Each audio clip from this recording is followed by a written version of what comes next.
নমস্কার। গল্পকথাকৃতি চ্যানেলে আজকে আপনারা শুনবেন শ্রীমতী আশা পূর্ণা দেবীর ঘর। না, প্রেমও নয়, ভালোবাসাও নয়, শুধু ভালো লাগা। এই এতগুলো বছর ধরে হাজার রকমের বিশ্লেষণ করে দেখেছে ছবি, আর দেখে সিদ্ধান্তে পৌঁছেছে ওটা শুধু ভালো লাগা, জীবনের প্রথম ভালো লাগা। কিন্তু জীবনের প্রথম ভালো লাগার একটা আকর্ষণ আছে বইকি, রীতিমতোই আছে। নইলে বাপের বাড়ি এলেই অনবরত বাড়ির ওই পশ্চিম প্রান্তের ছোট দরজাটা কেন ছবিকে এমন তীব্র আকর্ষণে টানতে থাকে? সিঁড়ির তলার ছোট দরজাটা, যেখান থেকে ছবিদের ভাড়াটেদের বাড়িতে ঢুকে পড়া যায়। বাড়ি তৈরির সময় বাড়ির লাগোয়া গায়ে আর একখানা বাড়ি তৈরি করে ফেলেছিলেন ছবির বাবা। ঢাকের পাশে টেমটেমির মতো, অক্ষরের পাশে হসন্তের মতো। মস্ত তিনতলা বাড়িটার পাশে এতটুকু এক ছিটে দোতলা। তবে মেঝেগুলো মোজেকের, দৌড় জালনাগুলো পালিশ করা, সিঁড়িটা চওড়া। তা হঠাৎ এই ফাউ বাড়িটুকু বানাবার শখ হয়েছিল কেন ছবির বাবার? কেন আর বড়টির ভরণ পোষণের খরচা তোলা? প্রথম থেকেই তাই ভাড়াটে বসিয়েছিলেন, আর দুই বাড়ির যোগাযোগ রক্ষার্থে রেখেছিলেন সিঁড়ির তলার ওই দরজাটি, যে দরজা দিয়ে ফ্রক পরা ছবির আনাগোনা ছিল দিনে অন্তত 200 বার। আজও বুঝি তাই ওই দরজাটা এমন প্রবলভাবে টানতে থাকে ছবিকে। কম দিন তো হলো না, 16-17 বছর পার হয়ে গেছে, কিন্তু কই আকর্ষণের তীব্রতাটা কমেছে কই? গাড়ি থেকে নেমে মা বাবাকে প্রণাম করেই মনটা উসখুস করতে থাকে, আর দৃষ্টি বারে বারে গিয়ে পড়ে ওই দরজাটার ওপর। খোলা আছে না বন্ধ আছে? শুধু ভেজিয়ে বন্ধ, না খিল ছিটকিনির প্রয়োগ রয়েছে? আজও মার সঙ্গে কথা বলতে বলতে বেশ কয়েকবার দৃষ্টিটা ঘুরে এলো। বন্ধ রয়েছে। আগে তো সর্বদাই খোলা পড়ে থাকতো, ইদানিং মাঝে মাঝে বন্ধ থাকে। আজ যেমন রয়েছে, কিন্তু আজকের বন্ধটা বড্ড যেন অটুট, অচল, গম্ভীর। বাতাসের ঝাপটে শিথিল হয়ে গিয়ে ছবিকে পথটা সোজা করে দেবে এমন কোনো আশা নেই মনে হচ্ছে। কিন্তু কেন? অথচ ওপর তলাগুলোয় উঠবার আগে নিচের তলা থেকে সৌজন্য পর্বটা শেষ করে যাওয়া কত সুবিধে। নিজেদের বাড়িটা তো লোকে লোকারণ্য।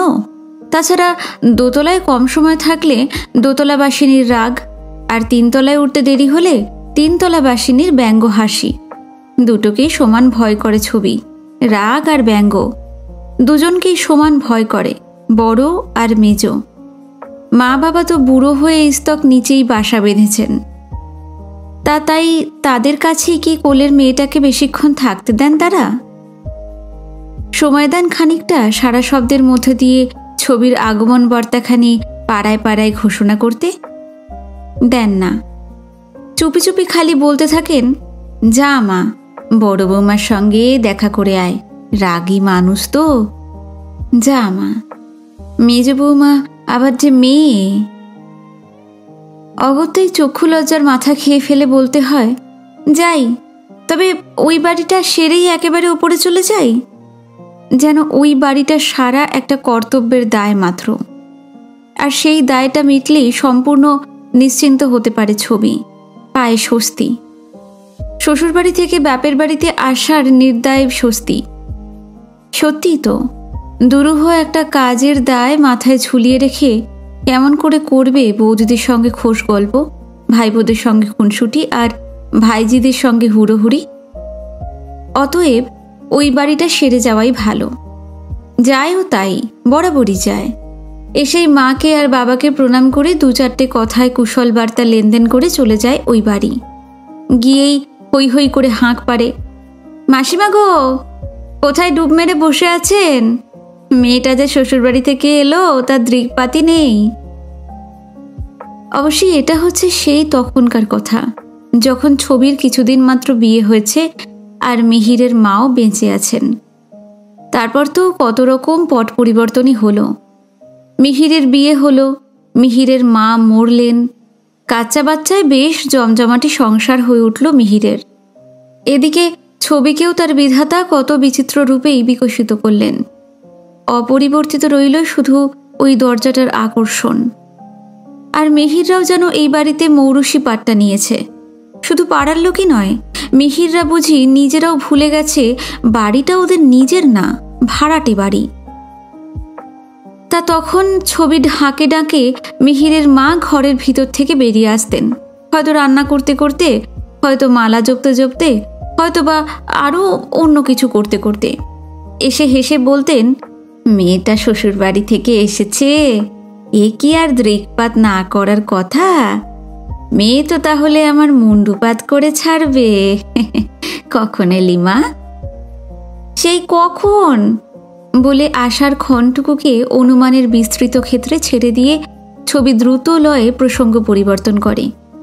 তা চেয়ারখানা তো বেশ বাগিয়েছেন দেখছি মাসিমা, আর কতদিন ভূতের খাটুনি খাটবেন? এবার বউ আনুন।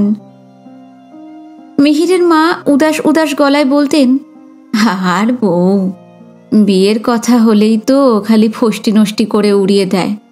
চারদিক থেকে সম্বন্ধ আসছে, একটা বাঁধতেও পারছি না। খাসা খাসা মেয়ের ফটো এসে পড়ছে, আর হতভাগা ছেলে কেবল তাদের ব্যাখানা করছেন। এর চেহারাটা গোবর গণেশ, ওর মুখটা পুলিশ পুলিশ, এইসব ছুতো ছুতো করা বার করছি। কোথায় আছেন বাবু সাহেব? ধ্যানে না যোগে মেয়েদের চেহারার ব্যাখ্যানা করা ঘোচাচ্ছি। ছবি শাসনকর্তার ভঙ্গিতে উত্তর দিত। মাসিমাকে সত্যি নির্বোধ ছিলেন? মাসিমা কি বুঝতে পারতেন না এটা শাসনের ছলে সান্নিধ্যের সুযোগ সন্ধান?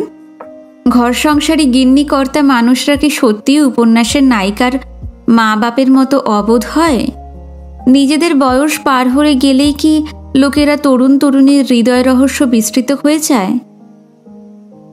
যায় কিনা ঈশ্বর জানেন, কিন্তু বিস্তৃত হবার ভানটা মিহিরের মা অন্তত দেখাতেন। নিঃসন্দিগ্ধ গলায় বলতেন, ওকে শাসন করতে যদি কেউ পারে, তুই পারবি। যা, ওকে একটু বকে ঝোঁকে দেখগে, আছে আছে, ঘরেই আছে। ঘর, দোতলার সেই একখানি ঘর, টানা লম্বা, নিচের তলার দুখানা ঘরের ছাদটা জোড়া। যে ঘরটা জুড়ে শুধু বই আর কাগজ, আর যেই ঘরটায় ঢুকলেই মনটা কেমন যেন ছলছলিয়ে ওঠে ছবির। তত্তর করে উঠে যেত ছবি, যেমন সেই ফ্রক পরা বেলায় উঠত দিনে 200 বার। চেঁচাতে চেঁচাতেই যেত, কি গো মিহিরদা, আছো তো বাড়ি? মিহির হাতের বই ফেলে উঠে দাঁড়িয়েই ফের বসে পড়ে বলতো, এই যে এলেন, কথার ভর চাটছি। তা সে তুমি যাই বলো, আজ তোমার বিচার হবে।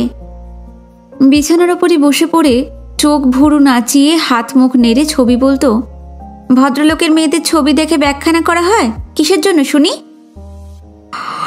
কিসের জন্যে তা নিতান্তই শুনবি? শুনবো না মানে? শুনবো বলেই তো রেগে আগুন হয়ে ছুটে এলাম। রেগে আগুন হয়ে না, আহ্লাদে ডগমগ করতে করতে? আহ্লাদে? ওমা, সে কি গো মিহিরদা, কবে তোমার বিয়ে হবে বলে দিন গুনছি বসে বসে। আর দিন গুনছিস বুঝি? ও, তাহলে তো ভুল হলো। তোর মুখ চোখ দেখে মনে হচ্ছিল কিনা আহ্লাদে ডগমগ করছিস। কি করব, আমার মুখই যে হাসি হাসি। কাঁদলেও মনে হয় হাসছি, রাগলেও মনে হয় হাসছি। মিহির ওর আলো ঝলমলে মুখের দিকে একটু তাকিয়ে থেকে বলতো, হওয়াই স্বাভাবিক। ছবি তো বিধাতা একবার যেমনভাবে এঁকে রেখেছিলেন সেই ভাবই রয়ে গেছে। আচ্ছা বেশ, এবার আমার কথা থাক। শোনো, বলো শিগগিরই, কোনো ছবি পছন্দ করছো না কেন? কেন জানিস? ছবিগুলো শুধু ছবি নয় বলে। দেখলেই বেশ বোঝা যাচ্ছে ওরা রাগ হলে রাগবে আর মান হলে কাঁদবে। শুধু এই জন্যে রিজেক্ট? শুধু এই জন্যেই। চমৎকার। এ শুধু একজনকে লজ্জায় ফেলে রাখা। লজ্জাটা কিসের? তার বর উঠতে বসতে খোঁটা দিচ্ছে তাকে। তোমার কারণে একটা সোনার কার্তিক ছেলে সন্ন্যাসী হয়ে রইল। তাই নাকি? এমন খোঁটা খেতে হয়? গুমরে অহংকারে তার তো তাহলে লেজ ইয়া মোটা হচ্ছে বল।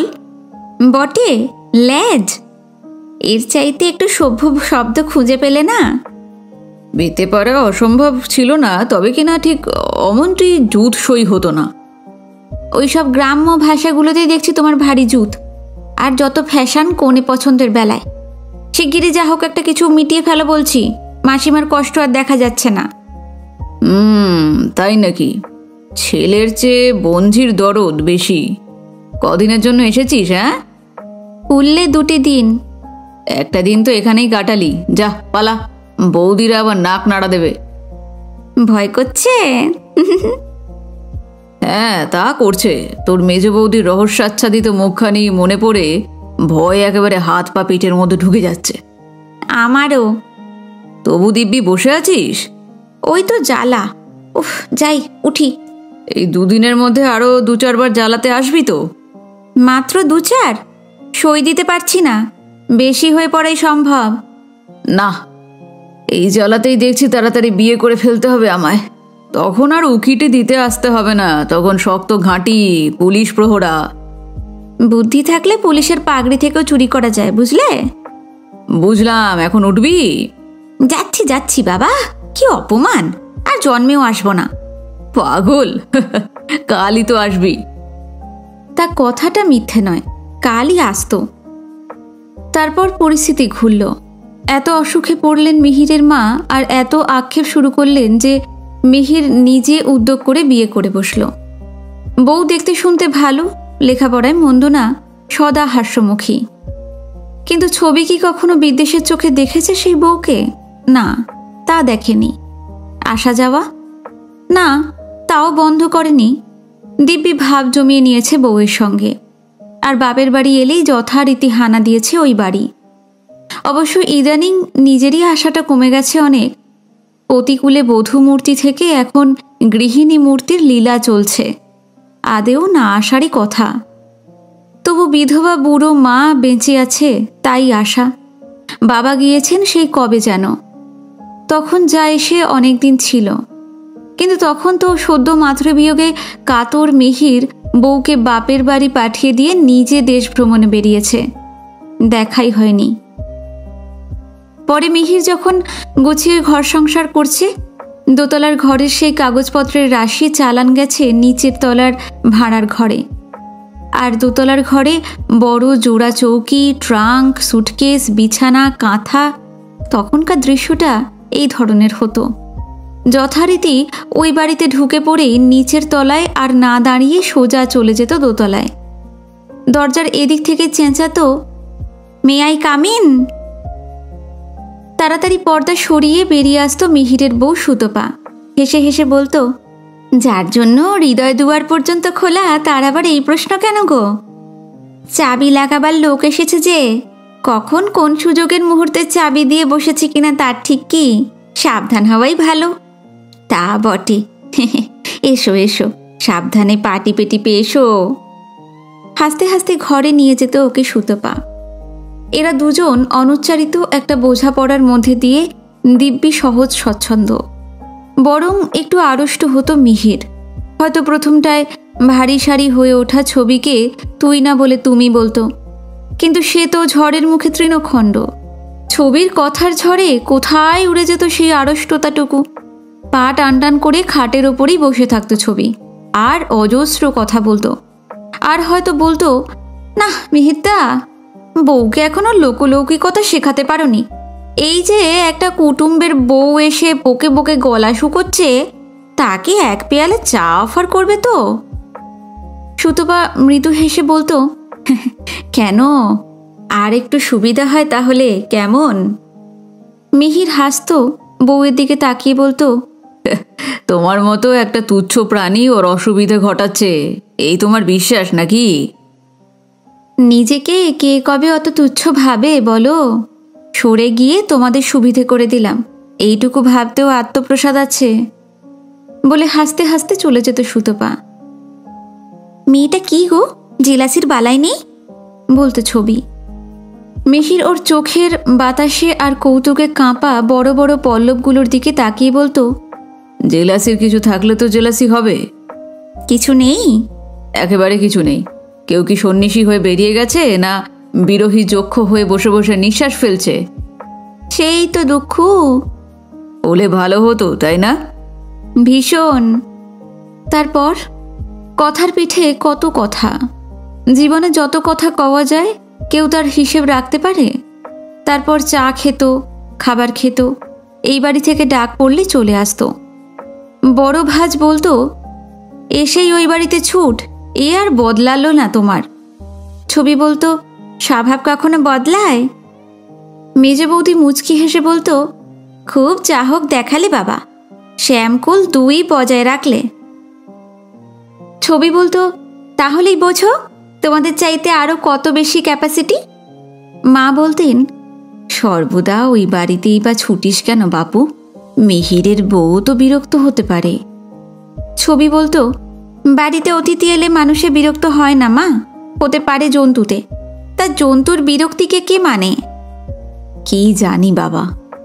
মা বলতো, সত্যি মেয়েকে তিনি ঠিক বুঝতে পারেন না, বকতেও পারেন না, বয়সের ব্যবধান অনেকটা। শেষ বেশ কোলের মেয়ে। তা সে ধরনের দিনটাও গেছে। এখন মিহিরের ছেলে দুটো কথা শিখেছে, ডাকতে শিখেছে। গাড়ি থেকে নামতে দেখলেই ছুটে আসে পিসি পিসি করে, ঝুলে পড়ে হাত ধরে।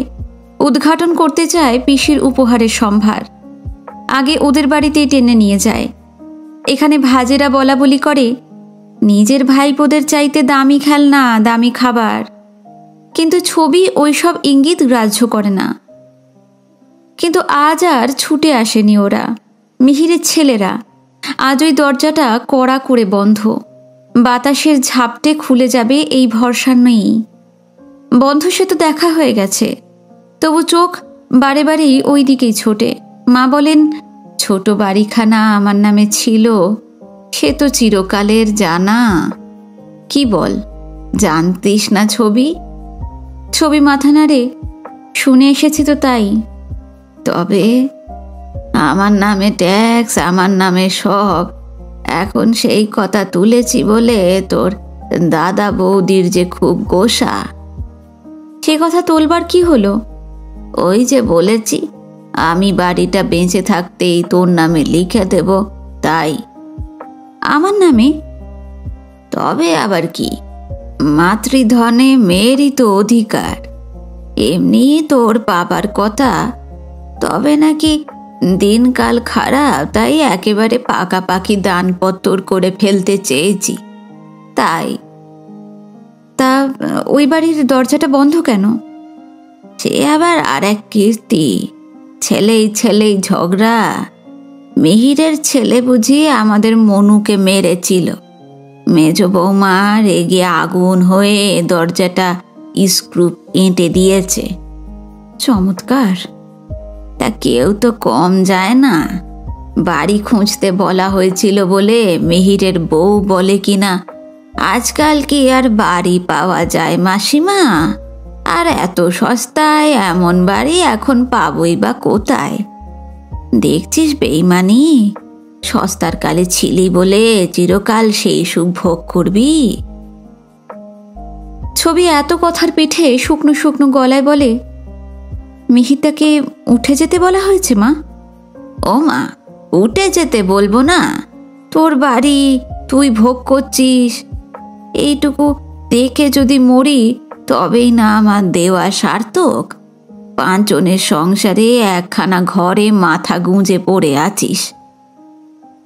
তা সত্যি বটে। সেই পড়ে থাকার বিরুদ্ধে সর্বদা বিদ্রোহ করেছে ছবি। অহরহ ফটফটাচ্ছে। কেবলমাত্র একটুখানি আস্তানার অভাবে কিছুই হচ্ছে না। একটা বাড়ি পেলে এক্ষুনি সব জ্বালা মেটে। বাড়ি পাচ্ছে সে, সত্যিকার পাওয়া, আস্ত একখানা বাড়ি। কি আশ্চর্য, মা তো আগে কোনোদিন বলেননি। সংকল্পটা কি হঠাৎ? ছবির বর এই অভাবনীয় আনন্দের বার্তা পেয়ে কি বলবে? এখনই গিয়ে দিতে ইচ্ছে করছে বার্তাটা। অবশ্য এখনই না হোক, রাত্রে তো যেতেই হবে। বাপের বাড়িতে রাত কাটানো এখন দৈবাতের ঘটনা। ছবির নেই অবকাশ, আর ছবির দাদাদের নেই জায়গা। বিরাট 3 তলা বাড়িখানা কেমন করে যেন অদ্ভুত রকমের ছোট হয়ে গেছে। এবার থেকে সেই গ্লানি খুঁজতে পারে ছবির। মাকে দেখতে এসে বৌদিদের কাছে জায়গা চাইবার গ্লানি। কিন্তু কি করে? মিহিরকে উঠিয়ে দিয়ে দীর্ঘ রাত জেগে আলোচনা চলল বরের সঙ্গে। বাড়িটা মা হঠাৎই দেবার সংকল্প করলেন না, বরাবর ইচ্ছাটা ছিল গোপনে। দাদারা বৌদিরা কোন আলোকে নেবে এটা? শেষ পর্যন্ত দরজার ওই স্ক্রু আঁটাই থেকে যাবে না তো? এমনই সব আলোচনা। একসময় কথায় কথায় বর হেসে বলে, আজ আর তাহলে তোমার ও বাড়ি যাওয়া হয়নি? না। তাহলে আজ মস্ত একটা লাভের সঙ্গে বড় একটা লোকসানও হলো তোমার। শুধু বড়, বিরাট, বলে পাশ ফিরে শুল ছবি। তারপর আরেকদিন বাপের বাড়ি গিয়ে মার কাছ থেকে দানপত্রখানা নিয়ে এলো ছবি। তারপর চলে জল্পনা কল্পনা। 3 তলার প্ল্যান যখন রয়েছে, তখন 2 তলার ছাদের মাথায় 3 তলার একখানা ঘর বানিয়ে বৌদিদের মাথা সমান হবে না কেন ছবি? তাছাড়া ঘর বাড়ালেই লাভ। নিচের ঘর দুটো তো ঘর গেরস্তালির কাজে, কিন্তু 2 তলার ঘরখানা? বর বলে, ওটা বসার ঘর হিসেবে সাজিয়ে রেখে নতুন ঘরখানায় শোয়া যাবে। না, নতুন ঘরে শোয়া নয়, 3 তলায় একখানা ঘর, শীতে হিম রোদে তাঁত, শোয়া 2 তলার ঘরেই। ওটাই বরং চেয়ার টেবিল দিয়ে সাজিও তুমি। 3 তলায় বসার ঘর? তাতে কি, যদি 3 তলাতেই ফ্ল্যাট হতো? তা বটে, কিন্তু সবই তো আকাশ কুসুম। মিহির বাবু বাড়ি না ছাড়লে। কথাটা সত্যি। মিহির এখনো পর্যন্ত বাড়ি ছাড়ছে না, কেবল বলে বাড়ি খুঁজে পাচ্ছে না। তা তুই যদি এই ভাড়াতেই বাড়ি খুঁজে বেড়াস, পাবি কোথা বাবু? কিন্তু কি অন্যায়? বর বলে, না, তোমার মিহির তার ভালোবাসার প্রশংসা করতে পারছি না। তোমার অসুবিধাটা তো মোটেই বুঝতে চাইছেন না। ছবি ভ্রুকুটি করে বলে, বোঝাতে হবে। কি করবে? রাস্তা দিয়ে ঘুরে গিয়ে একদিন বলে কয়ে বোঝাবে? তোমার কথা না এড়াতেও পারে। আমার দায় পড়েছে। তবে আর শ্বশুরবাড়ি লব্ধ বাড়িতে বাস করা হলো না তোমার। হবে না মানে? উকিলের চিঠি দাও। উকিলের চিঠি? হ্যাঁ, অবাক হবার কি আছে? নিজে থেকে যদি না উঠে ভাড়াটে উঠাতে যা যা করতে হয়, করতে হবে বই কি। ভারী রুড়ো শোনায় ছবির গলাটা। আশাভঙ্গের আশঙ্কায় বেজায় ক্ষেপে থাকে আজকাল। এরপর বর আর কথা কয়ে উত্তর পায় না। আজকাল বড় তাড়াতাড়ি ঘুমিয়ে পড়ে ছবি। তাড়াতাড়ি ঘুমোয় কিনা কে জানে, কিন্তু একসময় ঘুমের মধ্যে স্বপ্ন দেখে ছবি। নতুন পাওয়া বাড়িতে কেমন করে একলা নিজের সংসার পেতেছে, তারই স্বপ্ন। কেমন ছিমছাম ফিটফাট, কেমন সাজানো গুছানো সুন্দর। 5 জনের সঙ্গে মাথা গুঁজে থাকা নয়, নিজের মনের মতো করে ফেলে নিজের জিনিসপত্র দিয়ে যেভাবে সাজিয়েছে ছবি, সেই ছবিটাই স্বপ্নের মধ্যে বারবার ঝলসে ওঠে। সেখানে ছবির বহু লীলা। এই এখানে ড্রেসিং টেবিলের সামনে চুল বাঁধছে, তো ওই ওখানে জানলার কাছে বেতের চেয়ারে বসে উল বুনছে।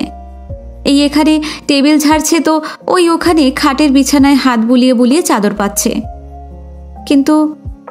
কিন্তু ঘরের এখানে ওখানে বিছানায় চেয়ারে আরও যে একজন ছায়া ফেলে ফেলে ঘুরে বেড়াচ্ছে, সে কেন মোটেই ছবির বরের মতো দেখতে নয়? স্বপ্নের সব কিছুই উল্টোপাল্টা হয় বলে। আপনারা শুনছিলেন শ্রীমতী আশাপূর্ণা দেবীর ঘর। আশা করি আজকের ছোট গল্পটি আপনাদের ভালো লাগলো। ভালো লাগলে অবশ্যই আমাকে জানাবেন কমেন্টে, ভিডিওটিতে লাইক করবেন। আজকে যদি আমার চ্যানেলে নতুন এসে থাকেন, অবশ্যই সাবস্ক্রাইব করবেন চ্যানেলটি। নমস্কার, ভালো থাকবেন সবাই।